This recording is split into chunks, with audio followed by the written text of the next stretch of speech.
On today's episode of Locked On Canadiens, what is the best trade in Montreal Canadiens history?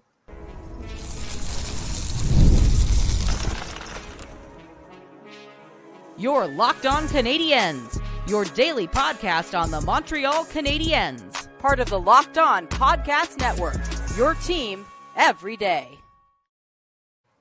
Hi there, everyone, and welcome to episode 1126 of Locked On Canadiens. We thank you for joining us, and we always thank you for joining us and making us your first listen of the day every day. As you know, we're free and available wherever you get your podcasts, as well as on YouTube as part of the Locked On Podcast Network, where you get your team every day. And today's episode is brought to you by FanDuel. Make every moment more. As playoffs wind down, the sports stop sporting like we want them to. But this summer, FanDuel is hooking up all customers with a boost or a bonus daily. That's right, there's something for everyone every day, all summer long. So visit FanDuel.com to get started. My name is Laura Sab, also known as The Active Stick, and I am joined by the wonderful Ian Boisvert, also known as Maybe It's Ian, formerly of The Build, but I stole him. Ian, how are you doing on this fine Friday? Can't complain. We got some we have mailbag questions from our listeners, which I would posit our listeners are very, very smart by the questions that we receive, both the funny ones and the ones that want us to dive deeper into what's going on. So it's always a really good time going through these questions. Make sure you send them in on Twitter or to our email address. We will get to them. Might not be that day. We will get to them. Oh, yes. And we use them sometimes and make them like segment ideas. So lockedoncanadiens@gmail.com or the YouTube work as well. Obviously, the easiest way is Twitter because that's where you post the question. Please send us mailbag questions, but whatever way you want to reach us, we're open to it. And Ian, before we get into the mailbag, you've been doing a little bit of research for the season, and you did have a couple of Habs scoring projections that you wanted to chew on. I have to be honest with you, I was surprised with a couple of them. Yeah, there's some really fun ones in there. So fantasy hockey is going to get started probably in the next month or so. Drafts are going to kick off. And in order to create draft ranking lists, ESPN compiles a list of projections for what they think each NHL player will do. There's only a few, there's probably about 10 or so that are Canadians related. But there was a few in here that I thought were super interesting to look at because there are some where I think they're expecting a big step forward for some people, and there are some where they're looking at a regression for some pretty interesting characters. So let's jump in. I'll start at the top. The top ranked fantasy hockey Montreal Canadien this year is Nick Suzuki. I don't think anyone should be shocked by that. Last year, 77 points. This year, they're projecting 36 goals, 47 assists for 83 points, meaning for the first time since like 2007, the Canadiens will have a plus 82 point player. They have not had one since I believe Alex Kovalev. Do you think Nick Suzuki can do it? I absolutely 100% always have faith in Nick Suzuki. You could ask me, like, can Nick Suzuki master, a language, or can Nick Suzuki learn how to actually properly cook a souffle? I will say 100%. I have faith in Nick Suzuki to do all of those things. Yeah, same. And I just think, every year he's going to have more and more talent around him. It's only a matter of time that even if it's not this year, he's going to be one of those point per game players. Yes. Next up, a guy who's taking a step back, according to ESPN, is Mike Matheson. He had 62 points last year. They're projecting 10 goals, 43 assists, and 53 points. So a drop off of about 9 points for Mike Matheson. Last episode, I said that if Suzuki were to, for some reason, vacate the captaincy, I would like Mike Matheson to have it. So this one hurts me personally. I was Stop really it, ESPN. Yeah, this is the worst. I think I don't know. I don't see Mike Matheson taking a step back, especially of that kind of caliber, unless of course he's injured. But like, he plays all the time. Like, it's what I leaned on last episode. Was just he doesn't leave the ice in power play. He doesn't leave the ice, late in games when they're trying to hold the lead, when they're trying to come back in a game. He's just always there. I don't know how you feel, but I think him taking a step back is kind of far-fetched. I think, honestly, I don't think it's that far-fetched. I have to disagree with you there, just because I think, a lot of times, like, you look at him, it's like this was the best season of his career, right? I believe so. And I think like there is going to be some regression, but I don't think like it's regression that far back, right? So I do predict something in the range of 58, 59 points for him. I don't think that that's out of the realm of possibility, but I really like, I feel like he's still going to be playing those minutes, and that quantity is eventually going to result in quality, right? Like it's like guys who maybe have a lower shooting percentage, but they get so many shots on goal, eventually they're going to score as much as some guy who has like 12, 13% shooting percentage. Like that's just the way it works, right? And I don't foresee them playing him any less this year, even if you get a step up, even if you get your Lane Hudson in the NHL, even if Logan Mailloux makes the NHL, even if they have like some change in composition of the personnel, right? Maybe they like trade David Savard for somebody or something like that. I don't see him playing any less minutes, but I do see also the potential for him maybe setting up more as opposed to scoring as much, right? So like there's a possibility that up front he'll get a little bit of help and support, like in the transition, et cetera, et cetera. So I don't think it's that far-fetched to see him regress. I just don't think it's going to go that far back. Completely fair. Completely fair. Speaking of regression, the next one on our list is Cole Caufield, who we all think, even though he set a career high in points last year, it was a regression from what our expectation was. He had 28 goals, 37 assists for 65 points. ESPN is projecting an even further fall off for Cole Caufield. One fewer goal and with 27, three fewer assists with 34 for 61 points. So a 4-point dip in his scoring from last year, which Cole Caufield admitted himself was a bit of a disappointment. Right. It's tough for a kid to look at a 28 goal season and call it a disappointment. But again, we're grading on a curve with him because we know what our expectations are for him and what he's capable of. Right. The idea that Cole Caufield, again, if he's completely healthy and he's healed from that shoulder injury and the shoulder surgery that he had, the fact that he would score anything under 30 goals to me is kind of laughable. I think he's money in the bag for 30 goals. The playmaking was really a nice step that I wasn't really expecting this season. He had 37 assists, which is not something we thought Cole Caufield could, at least not something I thought Cole Caufield could do. Do you think ESPN's off base on this one? I Yes. think it's a little conservative. Yeah. In fact, I'm going to be a little bit bolder than you, and I'm going to say he is going to get that 35 goal season this year. I think, you're talking about the playmaking, and for me, that just means he found a new dimension in his game, right? Like he adjusted to other people's adjustments towards him, right? Like coaches are obviously coaching against Cole Caufield now in today's NHL when they're coming to play the Montreal Canadiens. So he's adjusted his game for many, many reasons, partly because there's always a knock on this or that or the defensive or whatever, right? So he's done a lot of work to improve himself, but he sacrificed parts of his game, right? And that's how some of the young players get better, right? Nick Suzuki sacrificed a lot of parts of his game over time and accumulated additional skills. So now he's becoming a more rounded player. So why can't we give Cole Caufield that kind of grace as well? Is not necessarily providing the same thing. He's never going to be as defensively sound or responsible as Nick Suzuki, but why can't we give him the credit for like finding more skills, like sacrificing one thing to acquire another skill, and then eventually it's all going to come together. And for me, with Cole Caufield, I also think a key thing is the Canadiens are going to have a little bit more depth this year. At least that's what I'm praying for, with like, fewer injuries, et cetera, et cetera. So there's going to be a lot more opportunities for somebody else to take that I guess the assignment that you get coached against, right? So like, so the tough assignments, or maybe, like an ability to like shift him up and down lines just to be able to free him up to do some offense. Like, I just think he's going to hit that 35 goal. I know it's a bit bold. I know, people can throw things at their screens when they're watching this on YouTube. Throw the tomato. I don't care. It's your screen. But I have a lot of faith that Cole Caufield can hit that 35 goal mark. Maybe the point totals will be similar to this year, but I'm seeing it. I'm seeing the goals. I agree. Two more for you really quick. Yuri Slafkovsky, the pace he went on in the back half of last season was incredible. He ended with 20 goals, 30 assists, and 50 points. ESPN's projecting 26 goals, 37 assists for 63 points. So a 13-point jump for Slafkovsky. That seems entirely realistic for a guy whose trajectory seems to only be going up. Yeah. And like, that's the thing. It's like, it's positive, which I knew it should be. The projections should be better than last year.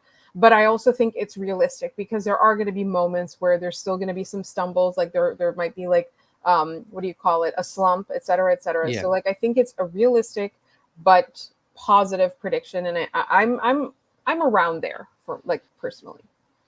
Yeah. And last one for you, a really interesting one. Kirby Dach, who they listed as 0 goals, 2 assists for 2 points last season, which is not, it is not inaccurate, but I think it's painting the incorrect picture of what happened, which is that Isn't it like a point per game? he played a game and 2 shifts and his knee gave out. I think it's more realistic to compare him to his first season in Montreal, 14 goals, 24 assists for 38 points in 58 games. So he was on pace for a really good season. They're projecting him for 11 goals, 19 assists, and 30 points. That's low to me.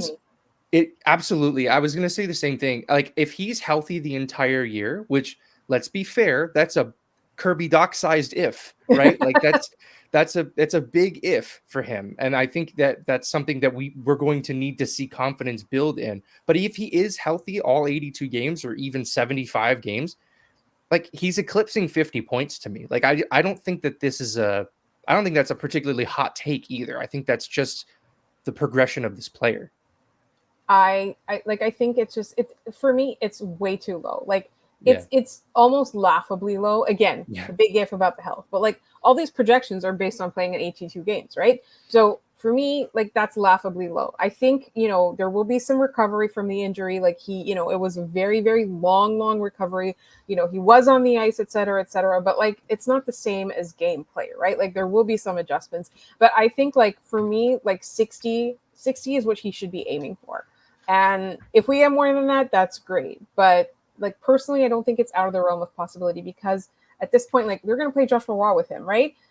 There's a lot of possibility there. So I think that's really low. I do like the Slafkovsky one. I have to say I like the Nick Suzuki one. I'm not on board with the others. Yeah, same. All right. So speaking of all these projections, et cetera, let's talk about what makes a good hockey player. Is it nature? Is it nurture? We talk a lot about development. We talk a lot about drafting, et cetera, et cetera. So we're going to get really, really into that with all of your really smart mailbag questions in just one moment.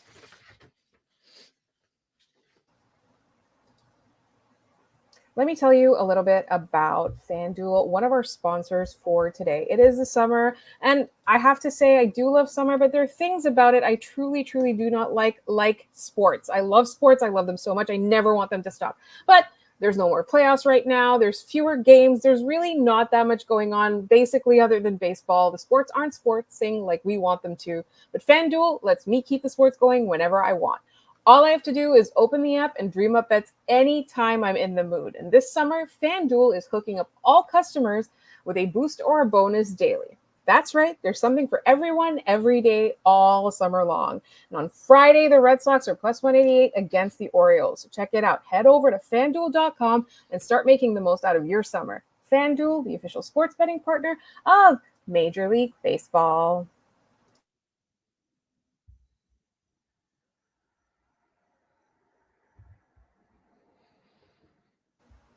All right, Ian, you have all the mailbag questions. This is fun. When like someone else has the mailbag questions. I've always this is always my assignment.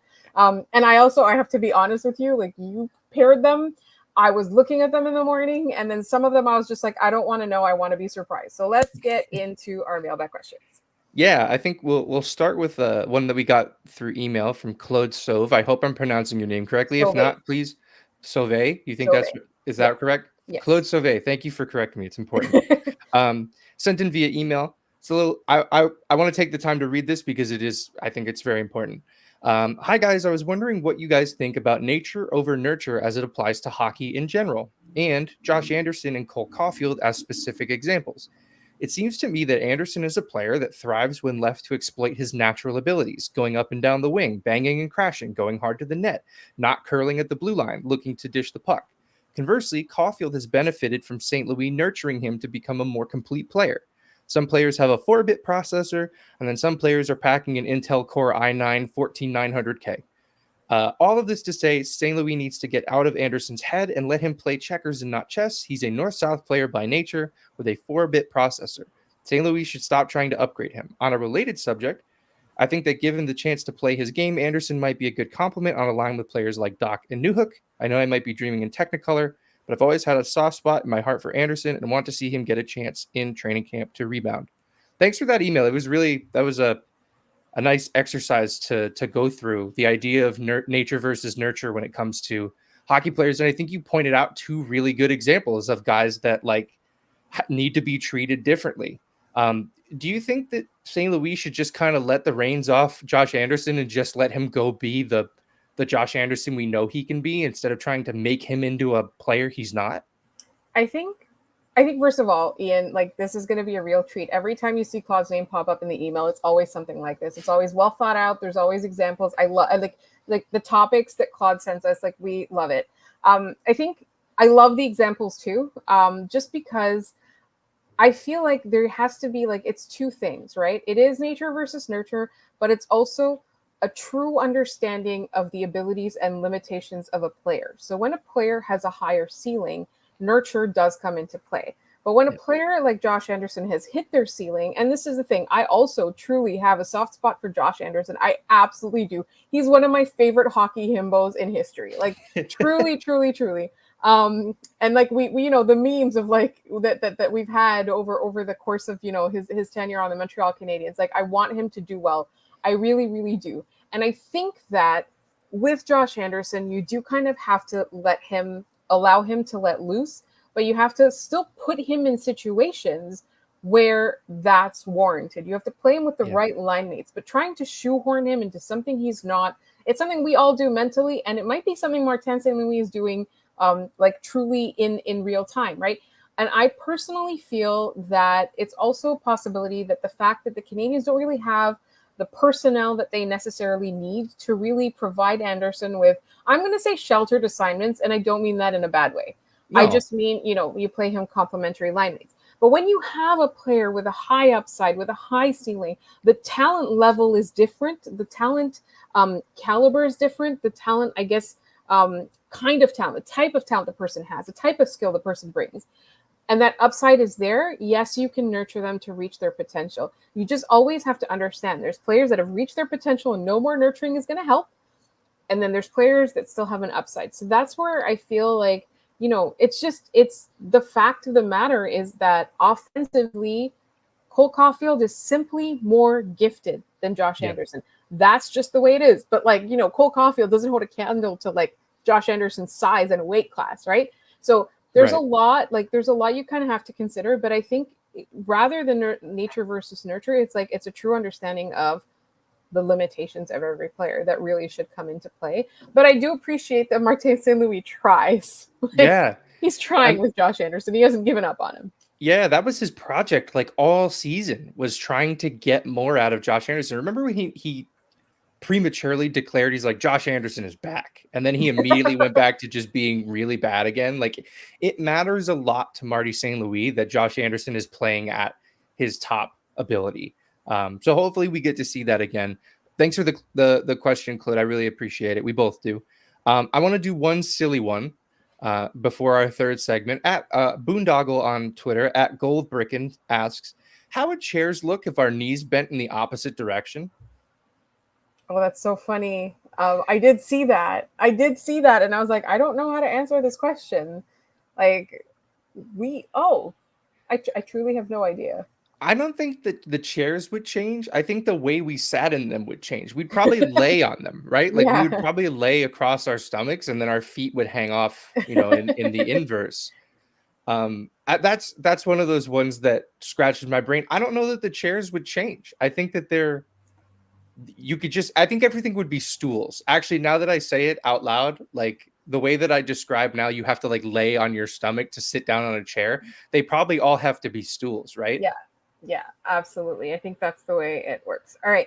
So we do have some more questions. Like I do have one that I definitely want to get to. And that's all coming up next here on Locked On Canadiens.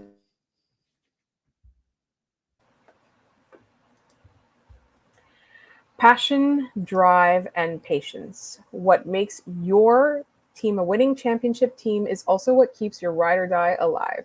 eBay Motors has everything you need to maintain your vehicle and level it up to peak performance. Honestly, like everything that you might possibly need. They have superchargers, they have roof racks, they have exhaust kits, they have LED headlights, and more. Whether you're into speed, power, or style, eBay Motors has you covered. With over 122 million parts for your number one ride or die, you'll always find exactly what you're looking for. And with eBay Guaranteed Fit, your part is guaranteed to fit your ride every time, or you get your money back. Because with eBay Motors, you're burning rubber, not cash. With all the parts you need at the prices you want, it is easy to make your car the MVP and bring home huge wins. Keep your ride or die alive at ebaymotors.com. Eligible items only, exclusions apply. eBay Guaranteed Fit is only available to U.S. customers. All right, let's get into some more mailbag questions, Ian. Yeah, sure. I think this next one's pretty open-ended. Also via email, Joyce Leviton Reed asks, what do you think is the best trade in Canadiens history? We can go a lot of different ways with this one here. Where do you want to start? The PK Subban to Shea Weber for Shea Weber, 1-for-1 trade. Laura, we just healed. As a fan base, we have finally moved past the division. You're doing this to us again? I saw this question earlier this week, which thank you, Joyce, for getting your stuff in early and on time. We love that stuff because also that enables us to have segments during the week too, that if we want to get into a deeper dive. And I was like, I thought about it. I waited. And I was like, that is the trade that I'm going to spring on Ian on the show with very little forewarning. Look, I can't argue with the result, but I can argue with the way that it makes me feel. So how dare you? Like, I really just wanted to stir it all up. Yeah, doing some Scott posting, as it were. That's exactly what I'm doing right now. I'm Scott posting on this show. R.I.P. Scott. For me, like I'll say more in recent memory because I think some of the older trades just kind of get lost on me. But I mean, the Craig Rivet trade just will not stop, right? Like that's the trade that just keeps on going. It gave us Max Pacioretty, which then gave us Nick Suzuki. There's some other parts in there too, but whenever you can turn a serviceable, good NHL defenseman into two captains on your franchise, that's a huge win, right? Like I think that like of modern Canadiens history, that's probably at the top of the list. Yeah, and I think like for me, because those were the games I was alive to see, I would absolutely agree with you. I was being tongue in cheek with the PK Subban thing. Like it's just I don't want to relitigate that again. I was just trying to get a rise out of my new co-host. But I think really just in terms of what it has netted, I think in the last, I would say maybe 30-ish years, that's the trade. Like, because I try and look like back and these are games that we've watched. Like these are games that I watched closely, like I've blogged about them. I've written about them. I've like argued with people about them. And so like for me, Max Pacioretty and Nick Suzuki were and are two extremely significant pieces of a core that the Montreal Canadiens got. So like speaking of games that I can actually speak to, I do absolutely agree with you. And I think and this is going to get into a whole other tangent, I think with Max Pacioretty, it was a different core that if the Canadiens had given a little bit more rope to, I feel like they would have achieved a lot more.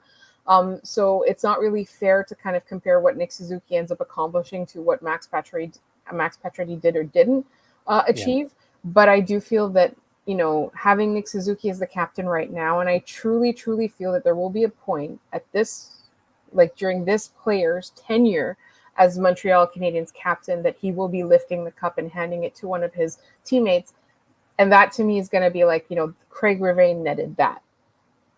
Next cup came from That's there. Absolutely insane what you just said, and I love it. I love every second of that. Like I was like, man, that would be sick if Nick Suzuki actually does end up doing that, and we go, thanks, Craig Rivet.